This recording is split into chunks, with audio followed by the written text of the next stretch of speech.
Okay. Does it have phantom power? No, it needs to have phantom power. You don't need a preamp. You just need phantom power. That's all you need. It's the funniest.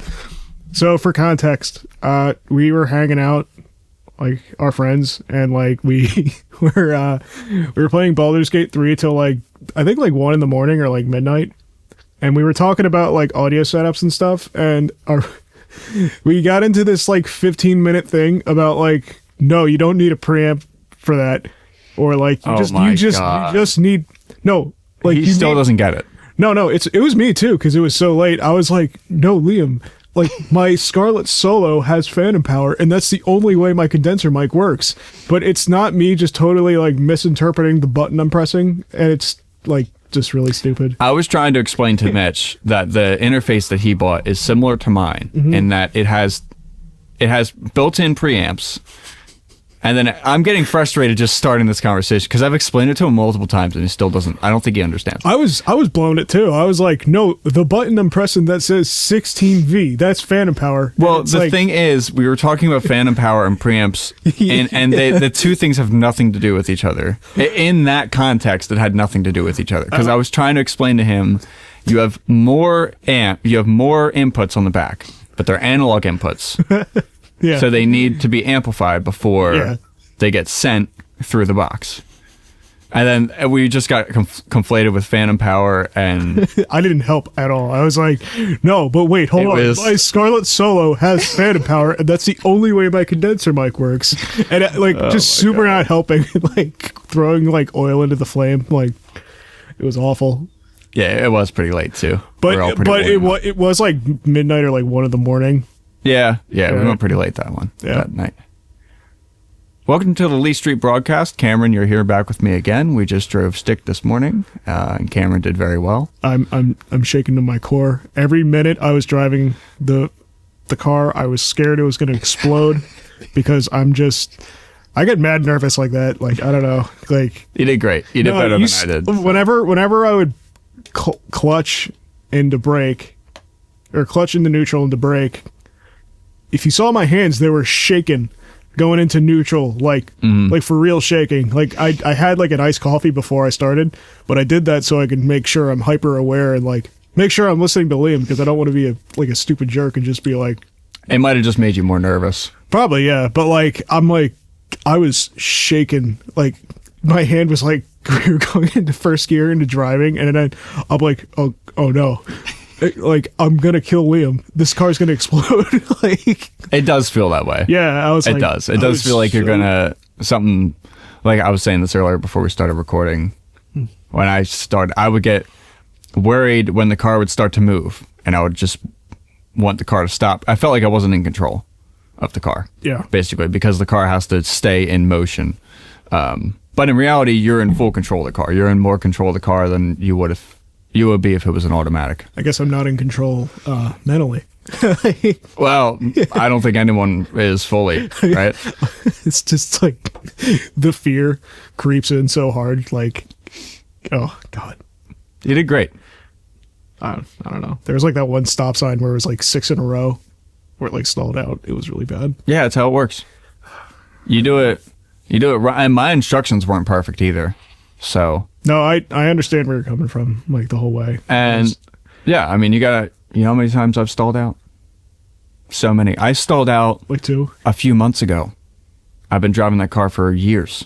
I stalled out a few months ago. I wasn't paying attention. Stalled out twice in your entire life, probably. My first drive home with that car, it did not stall out. But I had just bought the car, and, again, I had less experience than you did driving stick. And it was sink or swim. So I didn't even test drive the car before I bought it. I drove my brother's car, which is the same car. And that's how I learned, quote unquote, but I didn't fully grasp it. Yeah. I didn't grasp it as well as you did. Like when we drove home, you got it.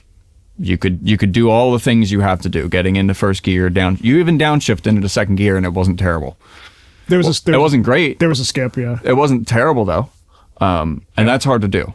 It's not easy to. It took me years. Is rev matching the hardest more so than actual wait, yeah, you said rev matching took years, right? It can be based on the car. There are some cars that will rev match for you, but my car does not do that.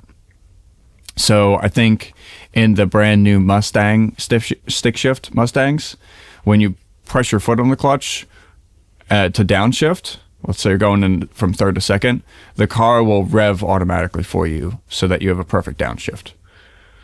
Which I hate. I hate that. I think that's fucking terrible. The manual is to... Yeah, it's really stupid. Yeah. But yeah, there are cars that will rev match for you so that you don't have to do that yourself. But that's not, it's just... No, before... Like to get a perfect downshift, you need to put the clutch in and then rev the car enough to where by the time you let the clutch out to get into the gear you're going into, you're at the perfect rev range for the speed that you're going, for the road that you're on. So it's very specific to the driving circumstances. Is that nerve-wracking when you're hitting like 60 miles an hour?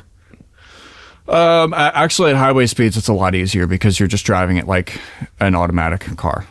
Like driving the car cross country, long road trip, 1,000, 2,000 miles. I mean, yeah, if you get stuck in traffic, you have to, first gear up to 20 miles an hour and then stop the car. And then first gear again. And then, it gets taxing on your left foot, your left leg for sure. But at higher speeds, it's usually highway stuff. Unless you're doing something dangerous, which if you're doing something dangerous, oh, no way. You shouldn't be anyway. It should feel bad. I'm a slow driver already. But speaking of left foot, do you ever ride a scooter for like a long period of time? And like usually I put my left foot on the scooter, right? And I push in my right, and then you try to swap it where your right foot's on it and then your left is like there. It feels so much weaker. And I'm bringing up scooters because I use a scooter at work to like move around more quickly. Oh, really? Yeah, that's pretty cool. It's got like a tray on the front, and I put all my toolkits on it. Nice. I swapped. That's a great idea. I swapped feet, and then like I immediately just felt like it feels wrong. It was just like, oh, I have like no power in my left leg. That's how I feel swapping hands playing guitar or bass guitar. Really? And I can't do that. I'm my friend Brendan. He did that. He's a cover band guy, and this was years ago. I remember he joined a band to be a Paul McCartney, like dress up as like a reenactment thing. Yeah, because people want to see that. And he just learned to play bass left-handed. It seemed like overnight. It probably took him maybe a week or so. You can do that with, but I've tried to do that. I can't do that at all. It feels wrong. I did that with first-person shooters. I used to play like Xbox 360 games with normal right thumb. If you move it up, the gun goes up. If you move it down, the gun goes down. When I remember at one point when I was like 23 or something, I was literally imagine having a month where you just like straight up have nothing to do. Mm-hmm. I remember I was just so bored. I was just like, I'm going to invert the Y. And then I started doing that and playing Quake. And like, I got it in like 3 days. Mm-hmm. And like, it was getting pretty good. And that's when that's when you hyperfixate on like, what's my sense for like my mouse. And you're making sure you're like landing heads. Oh, yeah. Is my crosshair going too far to the left? That means I got to lower the sense. If it's not going close enough, I got to raise it. Stuff like that. Quake is crazy. I've never played Quake. Quake 3 was like awesome. They had a game called Quake Live, and you would just like play with random people. Back then, you could totally play it with like normal, like casual players because like it was kind of new. But if you play it now, it's full of like veterans that played when Quake 3 came out. So it's sort of like a Counter-Strike 2 situation. Counter-Strike Go. You can't really break into the game as a new player. It's actually more unfriendlier than Counter-Strike because really? So there's no point in even trying to be like start the game as a new player now because you're just gonna get destroyed. I would suggest just playing like the story mode. You play against robots, but like it's still like it's an arena shooter. So Counter-Strike is a tactical. I call that a tactical shooter. Mm-hmm. You need to actually like position yourself and like stop moving because the more you move in Counter-Strike, the less accurate your gun is. So if you stop, hold, get your crosshair on the guy's head, and then shoot. That's a headshot. In Quake, they just say fuck it, and you can like the joke Doom running speed, where you're like an Olympic runner. Yeah, you're pretty much running at high speed 24/7, but you're also you need to know how to count down two timers simultaneously, because you need to like Pro Quake is like factoring in when certain things spawn. Oh, so when an okay. object is picked up, you need to have a countdown for like 45 seconds, and then if you pick up like a chest plate thing, you need to count like 30 seconds down. Gotcha. But it's so like, the strategy is built into the map. Yeah, it's way more like knowing the map, knowing what things spawn. Like this gun spawns over here, I'm gonna go get that before somebody else does.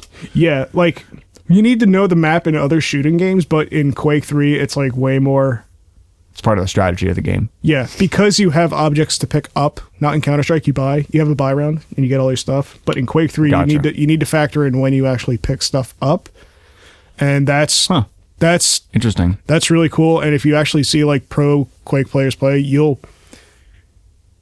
it's like really intense. It's way more intense to watch than like Counter-Strike. Counter-Strike is more slow, but there's more team play. Quake, it's like a fighting game. It's one-on-one, and you just see dudes like hitting like high like sprint speeds at like I don't know. So it's awesome though. Yeah, that's a little bit too high octane for me. I've never gotten into the gaming that much, like serious PC gaming. If you're into it when you're like younger. I didn't have a computer back then. Oh, so yeah. I remember I built I had an mine, Xbox. Like, I didn't get the Xbox One or whatever. Mm-hmm. I bought my PC I bought the parts for my PC, built it, and then all my friends had the Xbox One or whatever, and I was like, I was kind of turned off by that console. I liked the 360 a lot, though. So the 360 was the height of gaming for me. I mean, that's when you and I were we were playing Halo 3 and Halo Reach all the time with our with it was your group of friends, really. And yours too. It was like Luke and Alec. You guys were already there though. Like when I was a kid, everyone was already online, because I was so much younger than everyone else. So by the time I got to it, everyone was already so much far ahead of me, which was good. Playing zombies. Yeah, Call of Duty, zombies, Halo Reach was probably my favorite. That was Halo Reach was cool. They had still the best game. I played through the campaign of that I think last summer, and it's just as good as I remember it. I really liked Horde mode, I think it was called, or was that Gears of War? So they had a mode. I don't know if it was called Horde mode, but it was basically a survival mode. Yeah, and you had all these aliens come down in waves and like try to kill you. Yeah, I thought that was cool. You could turn on skulls to Halo's always had skulls. It's like a point multiplier, right? Yeah, so you could add different things to make the Horde mode a little bit harder. Yeah, that was great. I got an Xbox One, but by the time I got it, nobody I knew was playing Xbox anymore. Yeah. And I basically mostly used my Xbox One at my old apartment as my television. So it was just the Netflix or Amazon, whatever. It was just a TV. It was a media, a souped up media player. Basically, yeah. I know when Xbox came out, Xbox One, like all my friends I got that were like into FIFA and like NBA 2K and like the football games. I never really played those that much, but I wanted to break into like shooters using like the PC and stuff. So there's like one I saw like a let's play of these guys playing NBA 2K15 or something, and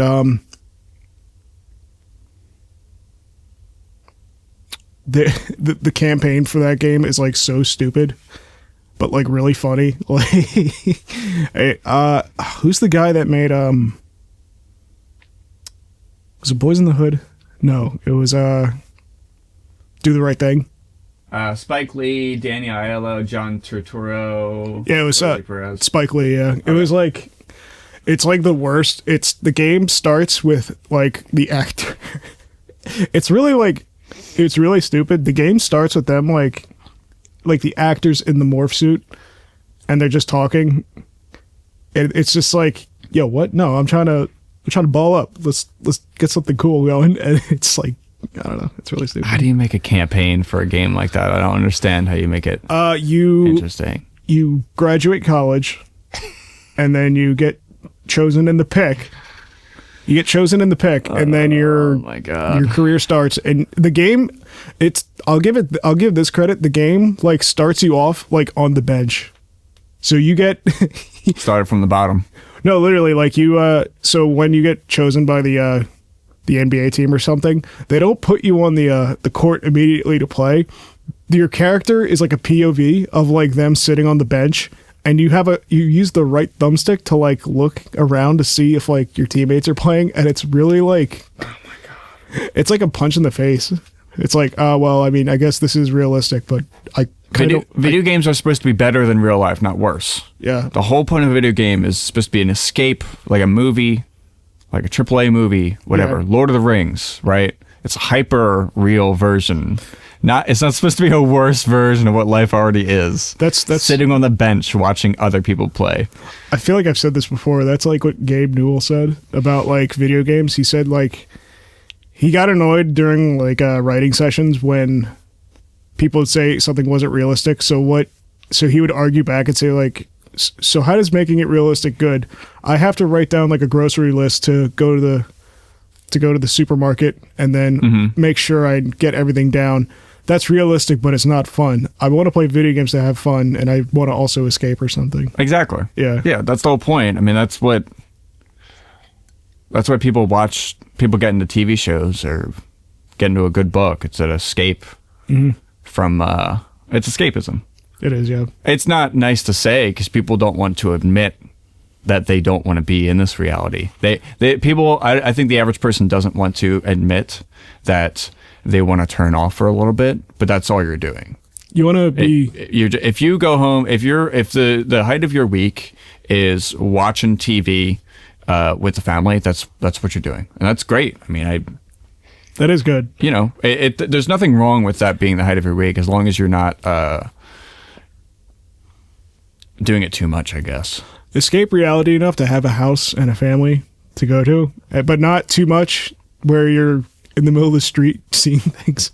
So where it gets too much is like the picture of the guy, like when all these VR headsets were coming out and you started seeing these memes where it was just a person alone in an apartment with a VR headset on and just nothing. That's just their life. They just wake up, they put the headset on, and so that's too much escape from reality, right? Yeah. You should have a normal life where you live this life because this is what's real. But a little bit of escapism is fine. Everyone does it. It's only natural. Those VR headsets, man. I can't imagine those picking up speed. I know it's a good way to like. It's too much, like I said. Well, I'm thinking in terms of like comfort. Like you have this thing strapped onto the back of your head, and you're pretty much, you will sweat like through the band and like through the actual glass, and that could take like 30 minutes. There's not going to be like a prolonged sit and look at a screen like a computer workstation. Right. For a VR, the most it's like 30 minutes, and then you got to take it off for 5 minutes. I think you need to do a holodeck. No, yeah. Or you need to go full on, and which I would never do, but full on chip in the head, USB port in your brain, plug in, turn off. Which, again, that's too much escapism. That's too much, yeah. I like, sitting down to watch Star Trek with my folks while I'm here, or, getting prepared for the show like you were watching Voyager. Like, that's nice once in a while. But full on, like holo addiction, they covered in Star Trek a lot. Like Lieutenant Barclay, he had a terrible problem with holo addiction. Oh yeah, right? He was because he got addicted to the holodeck. He got addicted to this escapism technology. He was hooked into the fantasy aspect of it too. Yeah, yeah. And they actually cover more of that in Voyager, so I'm going to stop talking about that now. But yeah, I think you need to go full on holodeck where you pay $30. And you maybe it's like Quark's bar, right? Well, he has a holo suite, which is like prostitution, but maybe it's more fun than that. Maybe it's like a room in a bar and you pay $30 and you go into I don't know, a Shakespearean atmosphere, or like you're a barbarian for an hour or something. I don't know. I don't know where I would go. I don't know where either. I would probably just see whatever the pre-selected things are, like You know, if we ever see this technology, we're going to see the very beginnings of it. So it's going to be like beach or forest. It's going to be very rudimentary holograms, I think. Yeah. Where it's close enough, like they are able to make a room that you can walk into where it's close enough to a holodeck, where it feels like you're in forest, but you can tell it's not quite right. You can see little distortions. The first thing I thought of was the Vatican. I don't know why. I think just huge churches are really cool to look at. So that's a great point, because I've heard the Vatican is a beautiful place to visit, but there's always so many people there. So what if you can go to the Vatican by yourself? It's like well, I was going to say it's like Disney World. Like, by yourself will be a little bit creepy with no one there. No, that'd be awesome, dude. You get to, you don't have to go on like the waiting line. You could just immediately, imagine going on to Space Mountain like 10 times. I would want a few people there because it wouldn't feel like Disney without it. Maybe, how about Disney at 10% capacity?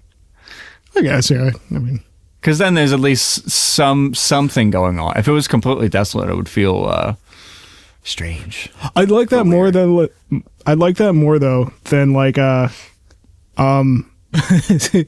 like you're waiting in line and then like some lady with a stroller like clips your ankles with the like baby front wheel. The baby front wheel, the front of the carriage, like so much, and it's like, oh my god. That is the human experience right there, isn't it? Yeah. I used to listen to this podcast. I still do sometimes. They're called Mega 64. They one of the guys said the baby carriage is the most evil invention created because you're taking a baby out into an environment where it shouldn't be in the first place. Kind of. In some cases, that is very true. Yes. Yeah. So bring it back to Disney World, or any type of, let's say, strenuous travel. Disney World is a very hot place most of the time. So people that bring their children that won't remember the trip, stop. What are you doing? Like, yes, Disney it's a place for little kids, right? It's like a family place. Mm-hmm.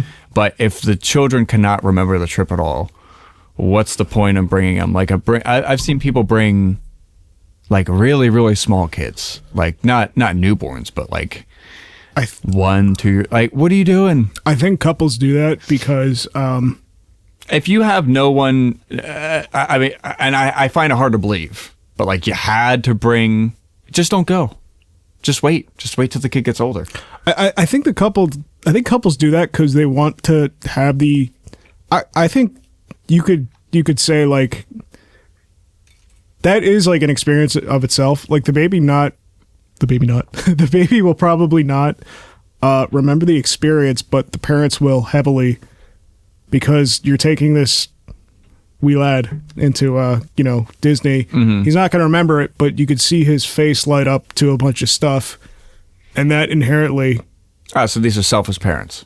Yeah, they're using. Yeah, they're like, oh, look at the wee lad. They're living vicariously through their newborn who shouldn't be out in the scorching Florida heat. Pretty much. Is that what you're saying? Yeah, and they're just for the Instagram post. Not just that. I mean, maybe that's what it comes down to. The Facebook post. I think parents just like it when they see their kids happy, and like, granted, the thing is not going to be when the baby is not going to remember it, that stinks. But the parents will remember the baby reacting to the environment he's in, which is Disney. And I think that you're making a good point. I think that's what like they remember the most. Yeah. It's like the baby won't remember it, but they'll remember the baby like eyes light up when he sees like Buzz Lightyear or something. Yeah. You're being very nice about this. I'm being very cynical about it. You're like, these parents are dumb. They're gonna put the wee lad. They're gonna put the.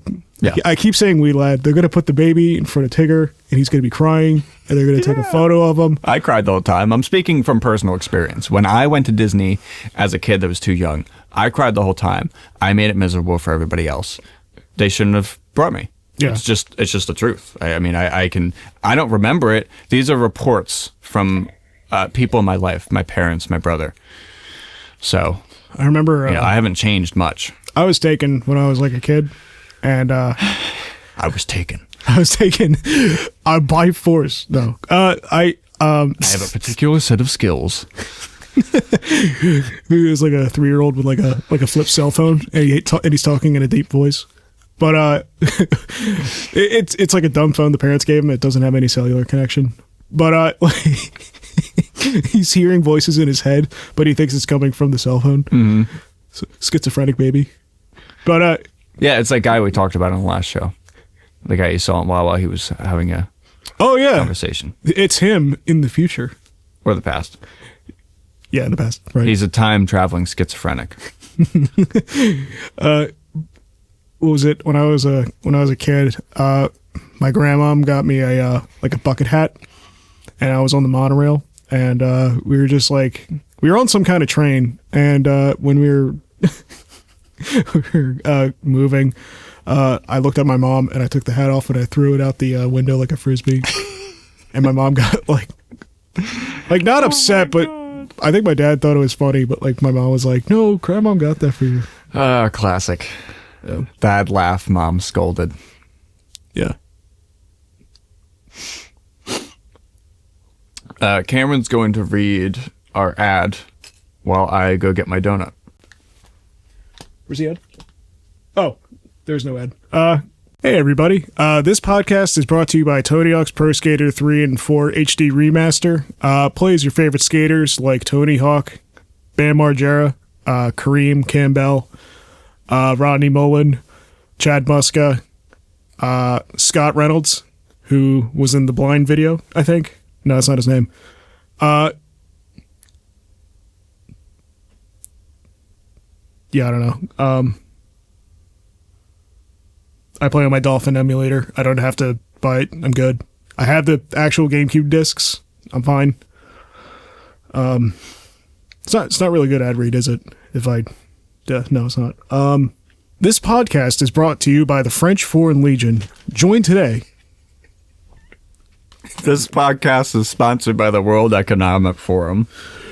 This podcast is brought to you by The Who, the band, not the World Health Organization. Which donut do you want? Are they both the same? Oh, I had my donuts already. Those two are for you. Oh, okay. Yeah, we started off the day like police officers. Well, I haven't had my donut yet, but I'm going to have mine live on air. I was like, you know what? I'm going to roll up to the spot with donuts and coffee, and we're going to be cops. Classic. Yeah. I used to work with a bunch of cops, and they would bring these to the winery, and we would have coffee and donuts in the morning. I was like, oh, this is true. They actually do this. That's funny. And then their gun would go off in the bar like a movie.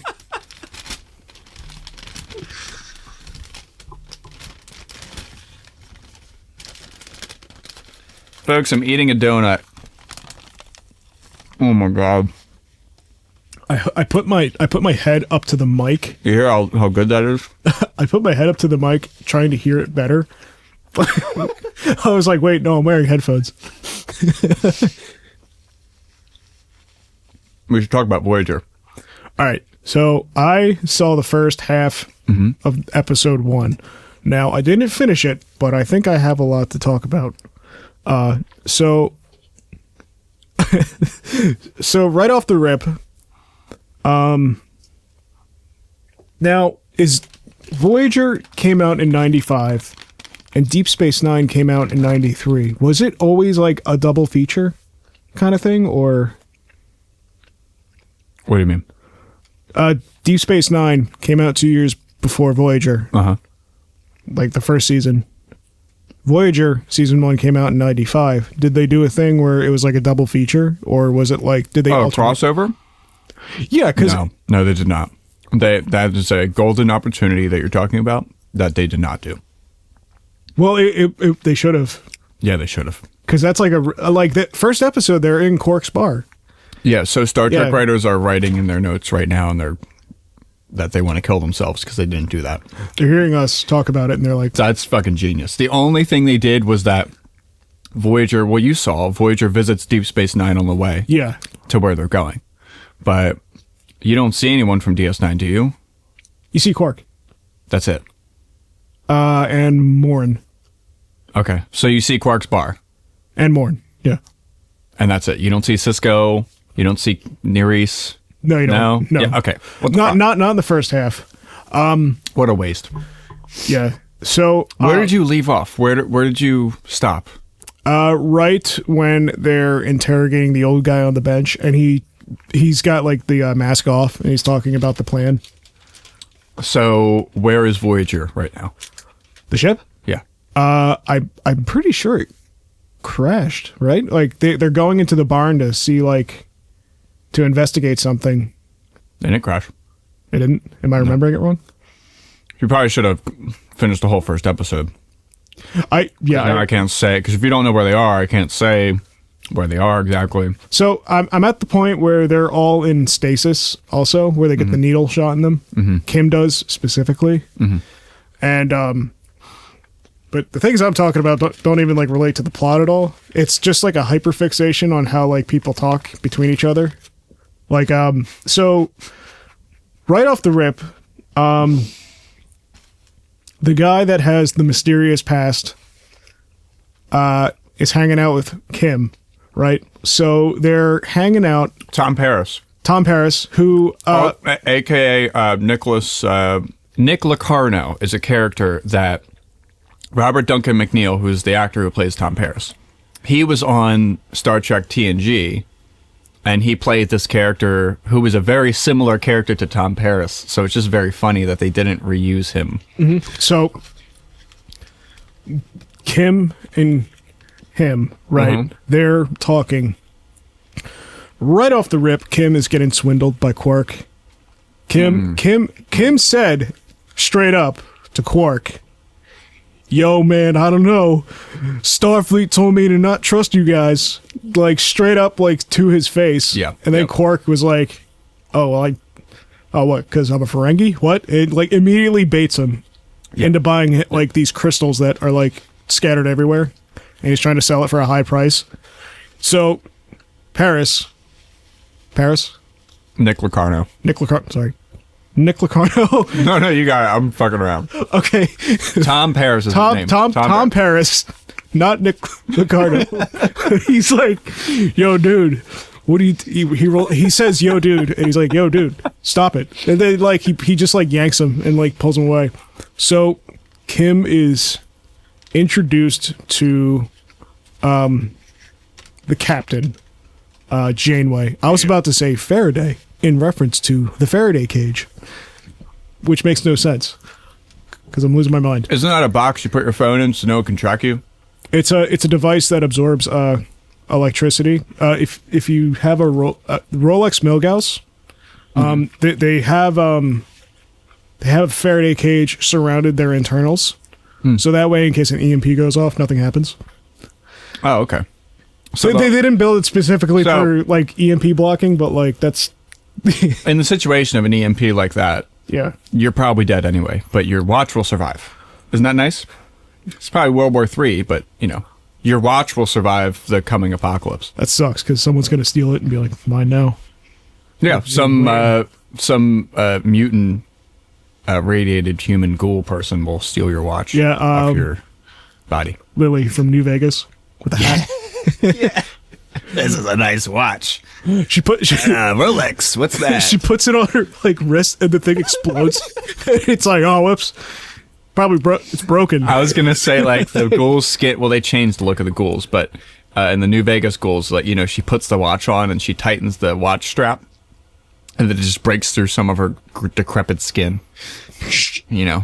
I was imagining becomes part of her ghoul arm. She just doesn't recognize when it's too tight, and it's like, oh, there we go, and the thing just explodes into a million different places. So Kim is getting introduced to Janeway. So Kim's so nervous early on. Yeah, he's me when I'm driving manual. He's kind of. So Kim right off the rip is like, "Sir," it's a lady, and then January's like, "Don't call me sir," and then he's like, "Sorry, ma'am," and then she's like, "Just call me captain." Literally 5 minutes later, when they're about to go through the voyage, hence the title Voyager, they're 5 minutes later, Kim is at his station, and then Janeway tells him to do something, and he's like, "Yes, ma'am." and immediately forgets to call her captain. Yeah. That got me fixated. I was like, It's not crunch time yet, Mr. Kim. yeah. And Something like that. I think so. And and then I said right off the rip like 3 times already. It's because I'm on 2 cups of coffee. Poor Ensign Kim. Yeah. I feel like he's going to be the punching bag for the rest of the series. No, things get really great for him. He gets promoted 4 times. He's an admiral by the end of the series. That's good. Well, wait, no, that's not. Aren't most admirals in Starfleet like always being sarcastic? Oh, okay. Sorry. No, aren't most admirals in Star Trek? They're like 5 out of 6 times they're always bad. Yeah, well, the Admiralty usually represents corruption. Usually, typically, when they have that sort of ploy in the Star Trek universe, it's like there's corruption coming from the top, and we can't trust what the Admiral says. Or they're used to deliver some bad news that the crew doesn't like. Yeah. So there's some change, and it's ordered by the Admiral, and Picard or whoever the commanding officer can't do anything about it. There was one Admiral in Next Generation who was like a total prick, but like 99% of the time he was always right. I forgot his name. That would be a good episode to cover, actually. The one where the captain gets replaced by this other guy. I don't know if he's a captain or admiral, but he changes everything on the ship. It is a good episode. You get to see like clearly like the guy's put together and he knows what he's doing, but the gelling between him and his team is just not like good. Riker has a real problem with it. Yeah. I think Riker's point, if we're talking about the same episode, Riker says, you know, we're used to the way we do things here. There's a certain familiarity. You're changing everything. Mm-hmm. And this admiral basically says, I don't give a shit. This is war. Yeah, people's lives are on the line. That's it. Yeah. And I get that. I understand both points. Yeah. Riker is right, but the admiral is also right. And by the end of the episode, you see why. Mm-hmm. So, yeah, we'll have to watch that one and talk about that episode. I'll have to get the... What's the actual name of that episode? I don't know. Is that like a season 3 one? I'm going to guess season 3, season 4. Okay. Ish. But, yeah. Yeah. But the only other thing I had about the first episode, the first half of it, is when they're in the barn, and they're investigating everything. This is like so specific and not important. The barn doors slide. Uh-huh. Like an elevator. Like the doors slide and they don't open up like a barn door. That's weird. And I started fixating on that because I remember I was just chilling out. Like, that's a silly mistake. Yeah, and I was watching it happen and I'm like, barn doors don't slide like that. Yeah, no. They open up. Unless you got some super advanced barn doors. So that's oh, there was also another thing. Janeway. She reminds me of Yzma from Emperor's New Groove, except she's not evil. She's trying to do what's right. The way she talks, she turns her head and like goes still as like a brick house and just is like, well, I don't know if that's the right move. I can't do Yzma from Emperor's New Groove, but like I can't explain it that well, but that's my interpretation of how she's going to operate for the rest of the series. I'm burning on the inside right now because I can't say the things that I want to. Your prediction about the captain is you're on to some good stuff here. You're like foreseeing the future. That's what I'll say. Forcing? Oh, okay. Foreseeing. Oh, okay. Foreseeing. You're foreseeing the future very well. Yeah, I've seen it. Like I've seen the show, but she reminds me of the way she talks like Yzma, but like I think she seems like someone that would make a decision that isn't good, and like, well, that's what happens in the first episode. Yeah, and so that's why I asked you where Voyager is, because by the time they're with the caretaker, which is, you know, the place they get abducted, they're very far away from home. Yeah, they're like how many light years away? They're actually on the polar opposite of where they were on the galaxy. I'm pretty sure they said that. Yes. Yeah. So that's why I didn't want to give that away, but that is the premise of the show. Okay. Or at least the part of the show that you're in right now is trying to get back home. I'm wondering, okay, the objective is to get back home, and that's the series. How are they going to do that when... Here's a good question. It's not the whole series. Oh, okay. It's not the entire series, because it's a long show. It's not like that's the only thing that they're doing. But right now, that is the critical problem where you are in the episode, is how far away from home they are. And the fact that they're with the... so they were chasing the Maquis crew, if you remember. Yeah. So have you met any of them yet, or no? There's the one Romulan. There's the guy with the tribal tattoo on his left eye. Chakotay. Yeah. And Hispanic. B'Elanna Torres as well. Yeah, and the Hispanic Marquis. What's her name? Probably B'Elanna. Klingon? Half Klingon? Yeah, she's in the room with Kim. Yeah. I think only those two people, when their bodies were like on the bed. Yeah. Those two got the needle. Right. I don't know what those boils are on their hands. I'm assuming they're trying to study a disease. But like the guys that are studying them are like really polite and nice, and they seem collected, but deep down I feel like they're using people to study and advance their science. I'm thinking in terms of like a civilization game, where if you want to get your science up to a certain level, you do like, well, not civilization, more like Endless Space. In Endless Space 2, which is like a 4X game for Steam, you could just take over planets and then like hyper accelerate like the science of something, and then get more science points out of that to learn more about a certain field. And I feel like they're doing that for Kim and what's her name? Torres. B'Elanna Yeah, Torres. they're intentionally. That my bet is they're intentionally giving them a disease to see how they operate and if they can get any more research out of it. That's what I'm betting. I don't think it's like some kind of side thing they got. We're gonna have to podcast very soon again, so we can talk about the conclusion. Yeah, but it's What do you think about the ship? okay. I did have one thing. The ship is beautiful. I love it. I think. Yeah. I love the look of the Orville as well. And I think the Orville and Voyager look very similar. I didn't. I actually wrote down on my notebook, but I left it in my apartment. But I remember what I wrote down. I really like. I think the medical bay is a lot cooler than the one in Next Generation. It's darker. There's more like visual interfaces on the wall and stuff like that. I don't know what the deal is, but whenever I see like a control room, like dimly lit, bunch of monitors displaying reports, and like you see guys making decisions in there, I think that's way cool. That I like that a lot, and I get that feeling with the medical bay on Voyager. So right off the rip, it's dimly lit. Ceilings are a bit high, I think. They're not compact. Actually, Probably good if you're going to be in space. yeah. Actually, You probably want high ceilings on a spaceship. I would. yeah.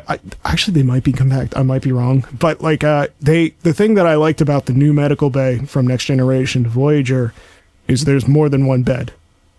Right. Yeah. It's It's not just that one in the center.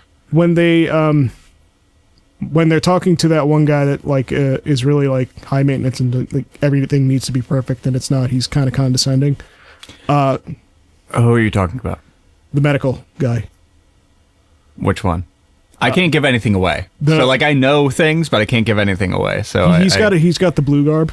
Okay. What happened to the original Doctor? Oh, I don't know. No, there's the guy that's like, huh, well, I don't have a nurse. Well, I guess I'll just adapt. That guy. Okay, so the medical hologram? Oh, that's a hologram. Okay.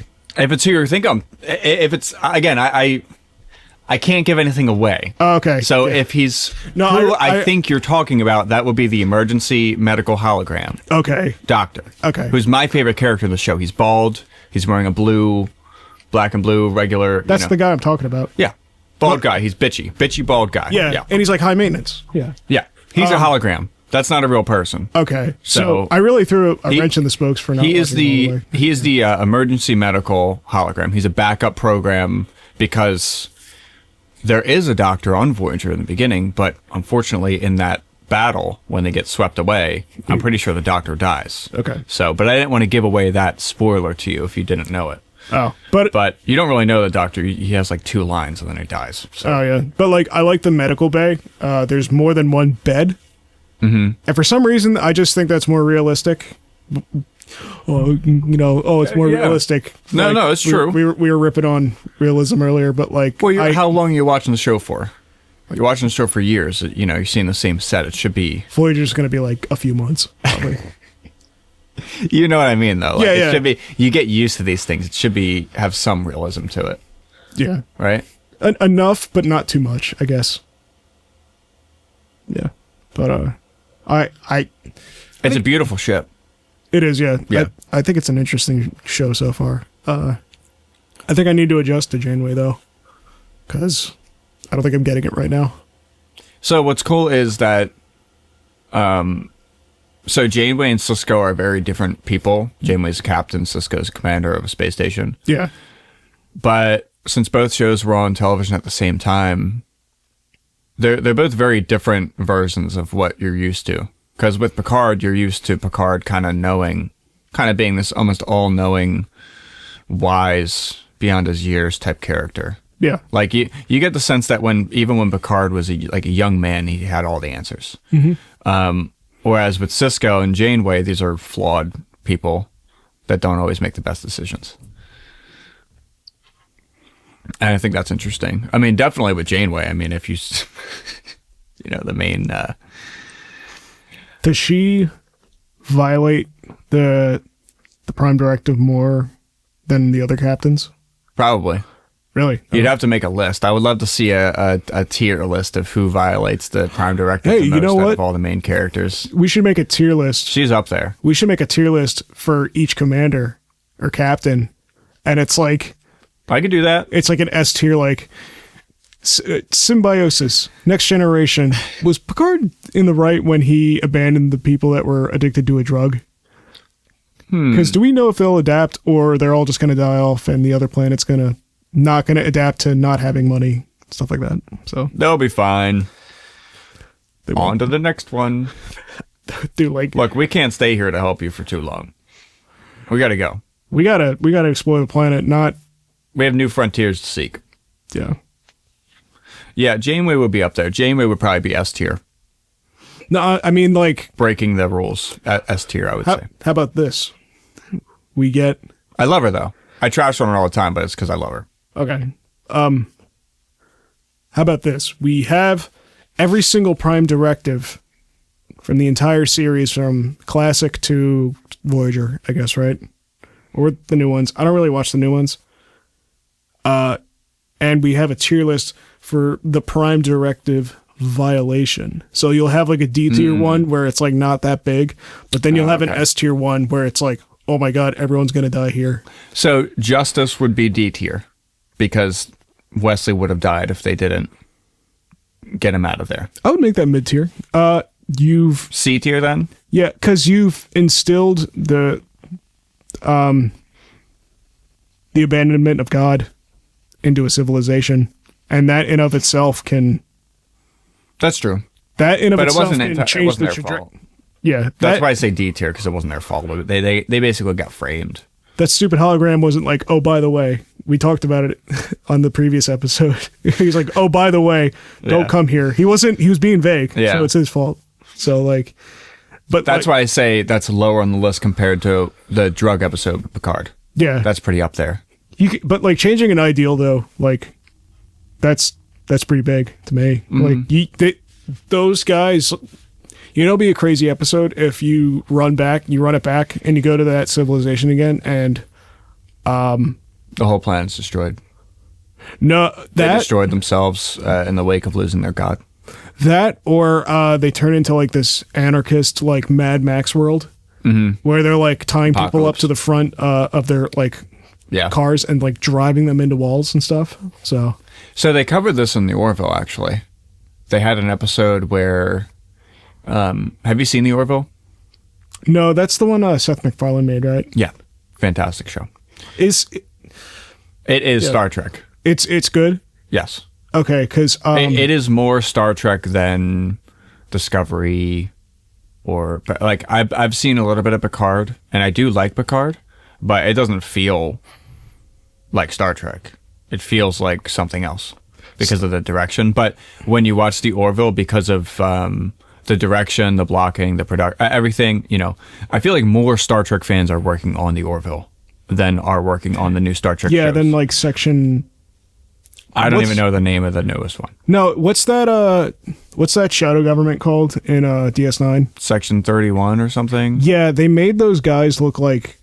Section 31 is like... It's like the CIA of the Starfleet world or something. Imagine a shadow government within the CIA. That's what I imagine it as. Like the Illuminati. Yeah, kind of. Like Starfleet Illuminati. Yeah. Like they're guys that like go rogue, but they're not rogue enough to like not complete the objective which they think is right for the organization. Uh-huh. Like they won't work with like everyone, but they'll work within what their ideals are, which are like kind of drastic. Mm-hmm.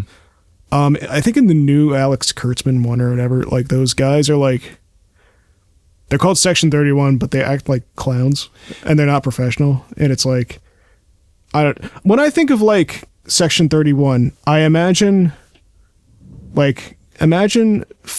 late seasons of X-Files where Fox Mulder is like getting targeted by the government, but he's very clearly smart and he clearly has an objective to complete and he thinks it's the right thing to do, but like the Bourne Identity. Yeah, but like the people he's working with that have that same objective don't want to do it in his way. And by not doing it in his way, he's going to do something dangerous, but like, Well, I think you have that problem whenever you have a shadow organization. Yeah. So if you have Starfleet's supposed to be... Starfleet, at the end of the day, is a diplomatic organization. Yes. They're a governing body. They're trying to keep the galaxy in some type of order, right? And you get along, we get along, Klingons get along, maybe the Romulans will become friends later, whatever. Let's try to keep the peace, right? But then you have an organization within that's lost touch with the governing body. Let's use Justice as an example. We could talk about this episode till they were dead probably, but like, so the way they completed that was not good, but they did it in a way where like there's nothing else they can do, and they did it where it's probably the best outcome to make like Starfleet look the way they are. They blew it. They shouldn't have, but the way they executed it is the best they could. If I imagine like Section 31 handling that situation, I would see them just saying like, okay, just kill them all. We can't even have that image like tarnished like once. Yeah. Like it's like a... That's why I reference the CIA and current intelligence organizations, because these aren't good, they have goals, but they're not empathetic. Like they don't care. They're so fixated on the image of the organization that they're in that they'll do anything to keep it that way. Now, like surface level guys within that organization are going to treat it in a way where it's like, well, we totally blow it, but like, let's try to at least be honest with everyone. How they do it is just like, nope, we blow it, just kill them. Well, it's ultimate power corrupts, right? Yeah. If you're secret and you have unlimited resources and you can do whatever you want, then that's just a recipe for disaster. No. Because there's no checks. There's no one checking in on you. And if you have a captain, let's say within this like Section 31 group, and he agrees with you, then it's like, well, okay, like, I don't know. These are cracks forming within something that's supposed to be, a solid wall. Yeah, a foundation. Exactly. Yeah.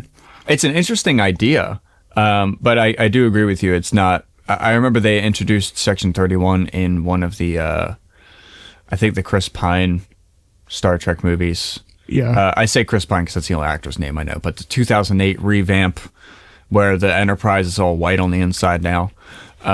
Those movies, I think they introduced some Section 31 in there, and they had like this secret ship that was way more advanced than anything else. It was always So it was like, oh, they're stealing, they're working with the Romulans, you know, whatever. Yeah. But back to the Orville. I think Seth MacFarlane is really talented. But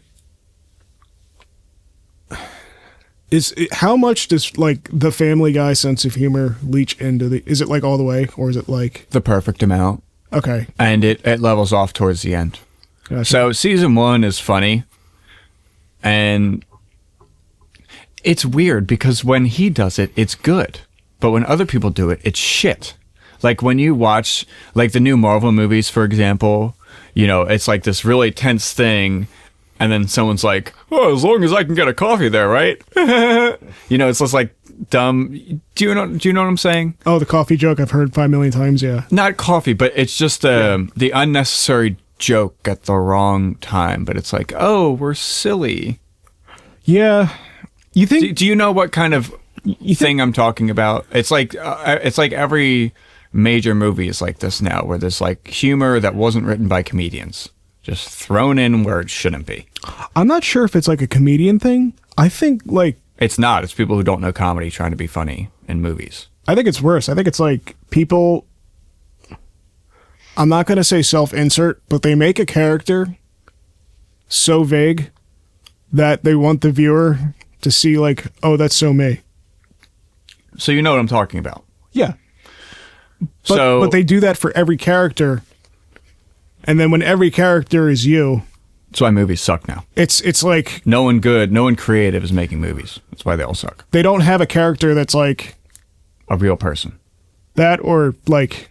If you want to write a villain, you need to like be... simultaneously really repulsed as to why he's like that. Or like... Have that and then also have like... Okay, that's why the way he is, but the way he's doing something is clearly bad. Yeah, well, a good villain is gray.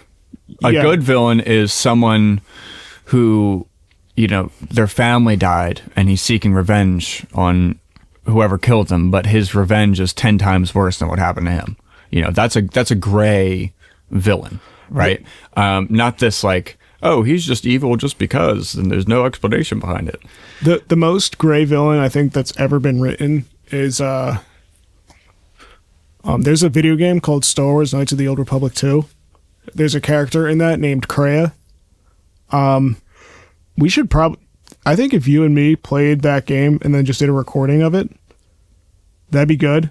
I've never played it before, so. No, me neither. I haven't, so like it'd be like interesting. But like that game, Knights of the Old Republic, that's when BioWare, the guys that made like Mass Effect. No, it's not BioWare. It was Obsidian, I think. I think Obsidian wrote Knights of the Old Republic 1 and 2. And you could totally see the like dialogues like transfer from that to like New Vegas. A new guitar? It's an old guitar. I didn't see it. Sorry, I'm just getting cold. I wanted to grab a blanket.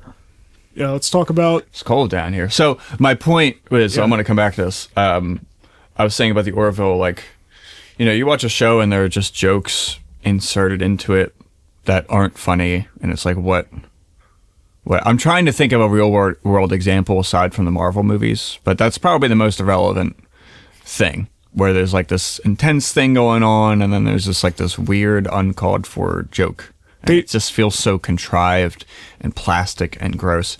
The Orville is the complete opposite of that, because it's written well. So there are serious things going on. Like every episode is pretty serious. There are a couple ones where the whole episode is kind of silly. But the world itself is very much a real Star Trek like world that fans of the series, obviously they watched it a lot. So there is a real feeling about it. And there are some really dramatic episodes, especially later on. There is a lot of humor in the beginning where there are certain jokes kind of inserted in, but they're actually pretty funny. That's what I was saying, compared to, you know, seeing it done badly in like a Marvel movie, and then I watch the Orville and I'm entranced by this Star Trek-like world, but then it's Seth MacFarlane, so there's like, you know, the occasional dick joke. But it's elegant. It's done well. Okay. And like I said, by the time you get to like season 2, season 3, I mean, there are whole 3-4 episode stretches without a joke. And it's like, is there going to be another joke? Or, like, what's going on here? Which is great, because once there is a joke, it's like, oh my God, perfect comedic relief. I think I know. It's probably the best new show that's been on television the past 10 years. I think Better Call Saul is pretty good. I haven't watched it. That's pretty good.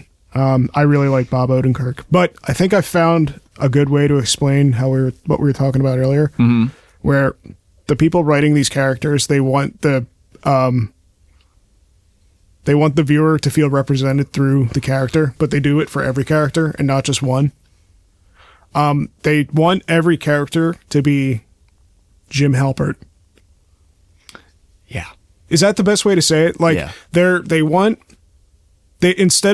so in The Office, Jim Halpert is Jim and Pam.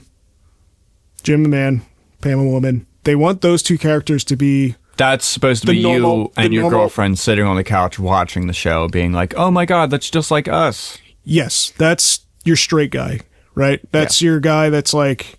Straight guy who wants the girl, but the girl's tied up in something else, and then he has to win the girl over. The Jerry Seinfeld.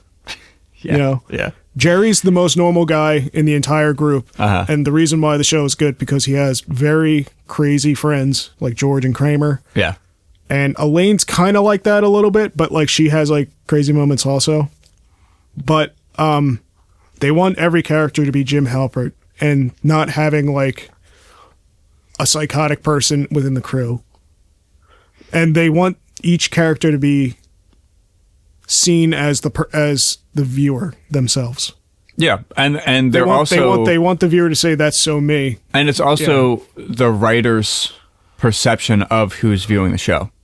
Yeah. Which in itself you can't think like that if you're making something. If you're writing a book and you're constantly worried about how the book is going to be perceived, then you're not going to actually write the book. You're going to write some weird version of a book based on an imaginary point of view. So then you get these characters that don't make any sense because they're based on like abstractions based on abstractions. You're like 2 abstractions deep. You're basing them on what imaginary people might imagine. Right? Yeah. So it's not true.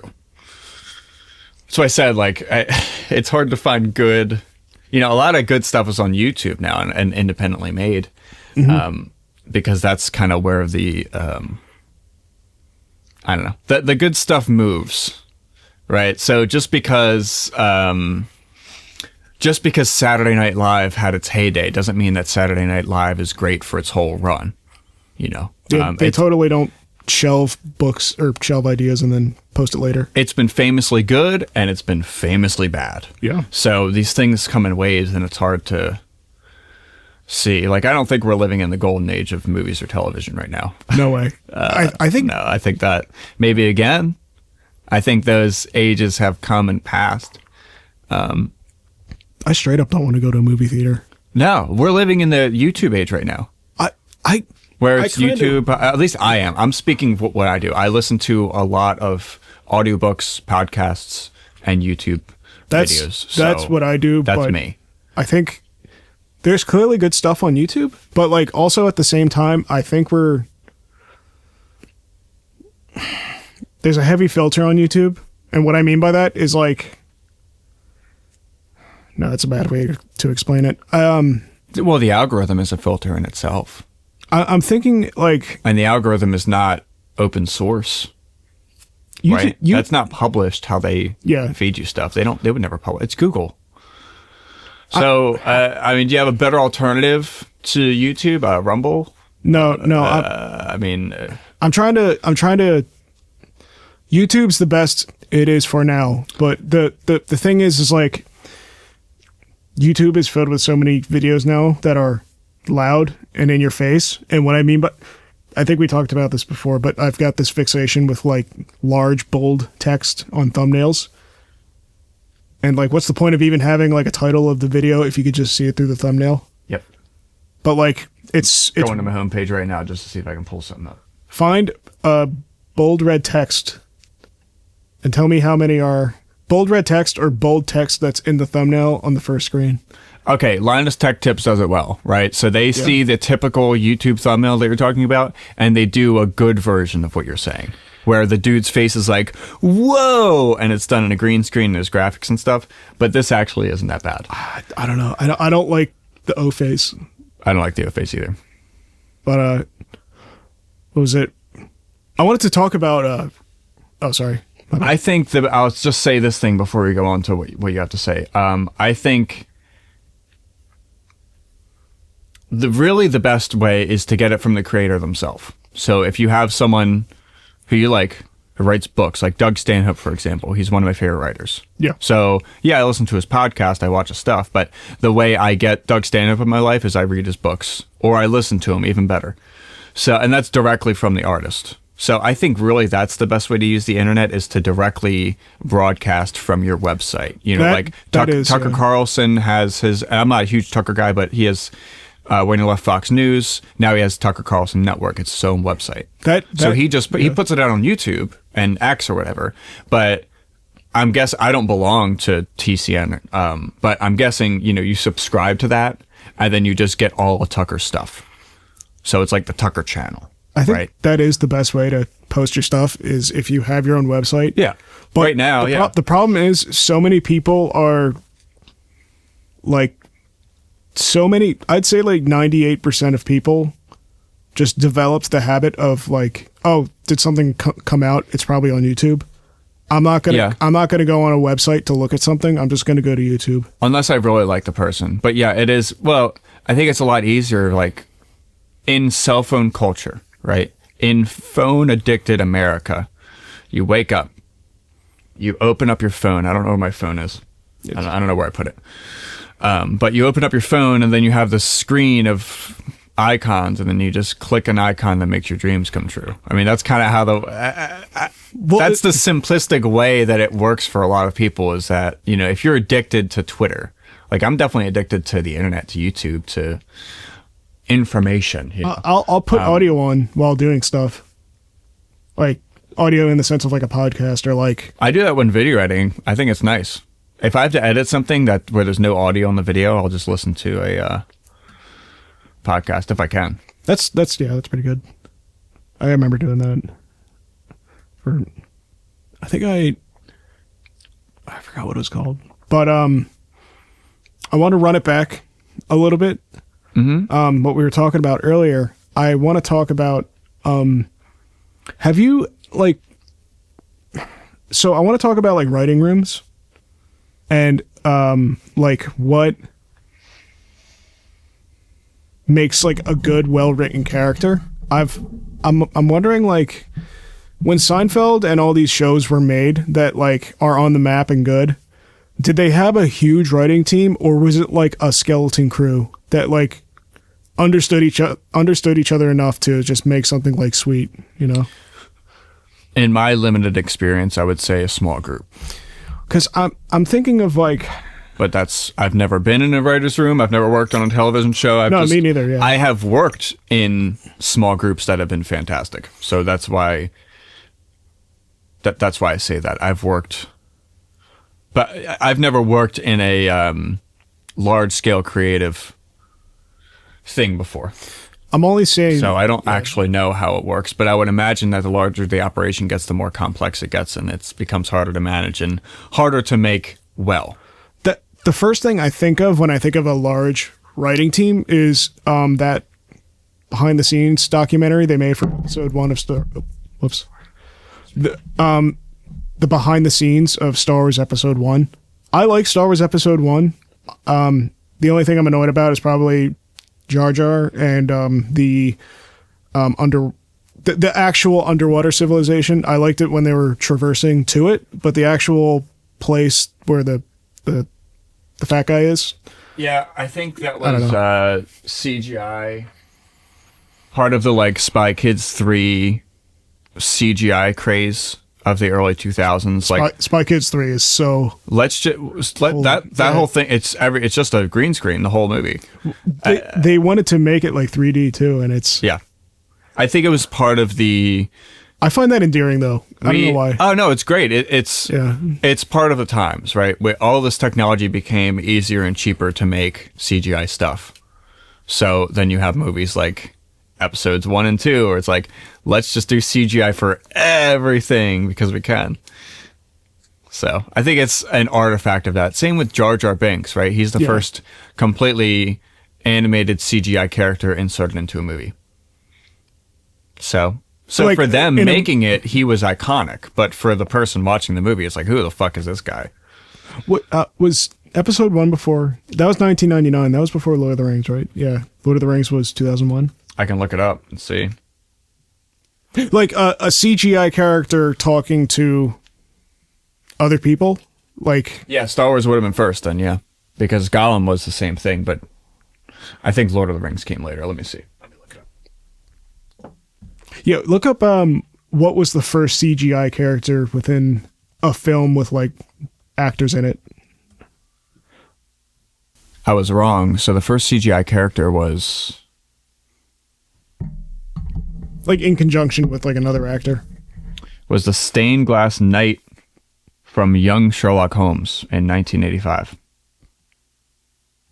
Oh, wait, is that the one where... But then I see Jar Jar Binks was the first fully generated character, so which I thought was the truth. I thought he was the first one. He might, well, I think that's what we're talking about. In the Sherlock Holmes one, is that the one where it's a CGI character and then he's actually like paper and then he like tears his face off, but like it's nothing. It's not like going under his skin, but he's a human. It's probably close enough to get the credit as CGI. I might be getting this wrong, but there's a character in a movie where he's a human and he's like totally an actor, but he's CGI and he does this thing where he like tears paper. His whole body is paper and he just tears the paper off and it's like half his face is showing. Ugh. It's not like gory. That sounds like a cool effect. It's not gory, but imagine like me if I was paper and I just tore like half of it off and you could see like this. Like ugh. By the way, I'm holding 2 hands up to my forehead and my chin, so like that's all the audio listeners. But well, there's no other way to listen to this besides audio. I'm just not good at explaining it. But yeah, like when I'm shorting out. I'm on Reddit right now, unfortunately. Yeah. A community that I use but I'm not a part of, which is the best way to do it. It's like Las Vegas, get in and get out. Or the bathroom. Just let's call it the bathroom. We should rename Reddit the public restroom. The toilet, yeah. Yeah, basically the same as writings scribbled on bathroom walls. Sometimes informative, usually a waste of time. Yeah. Today it's informative. The Phantom Menace came out in 1999. You were right. Lord of the Rings didn't come out until 2001. Oh, I got it. Nice. Okay. Yeah. So you were spot on with that. So nice. But I'm trying to think of like I don't know any other example of like a large writing team within like a large writing room, like with the pamphlets and all that, where they wrote something and it rocked. Can you think of any? Because I can't. I don't know. I mean, look at South Park. There's just a couple guys. Well, it's probably larger now, but like when South Park first started, it was Matt Stone and Trey Parker. Right? It was the two of them animating, writing. I mean, you probably have your friends help you out, but it starts out small. That's right? What I think it is too. I mean, it was those two. I'm not a South Park aficionado, but I know that at least in the start, it was small. It was just them. South Park is really good. And, yeah, that reputation speaks for itself. I don't even have to say anything. People know it's a household name. My parents watch South Park. Oh, really? Yeah. Those two are like really talented, and I think they do the thing where they get their friends to like input. I think they get like Bill Hader to chime in, which is awesome because he's really funny too. I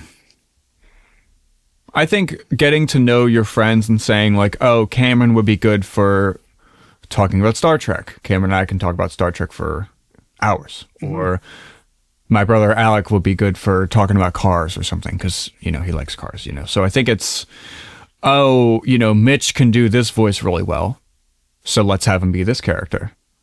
And then you get him in the room, and then, you know, you get more ideas out of that person that you brought in. And it sort of goes from there. I think you sort of use people, not use people in a bad way, but you use people based on their strengths. Yeah. At least that's what I'm trying to do. Again, I have limited experience with this, but I know that there's certain people in my life that can do certain things well. Yeah. You know, there's a guy that you can talk to about, you know, if you have a question about audio or I don't know. Everyone has their thing, right? Everyone's good at something. Frame rate. Yeah. Yeah. Phantom power. Phantom power. Preamps, right? Don't talk to Mitch about it.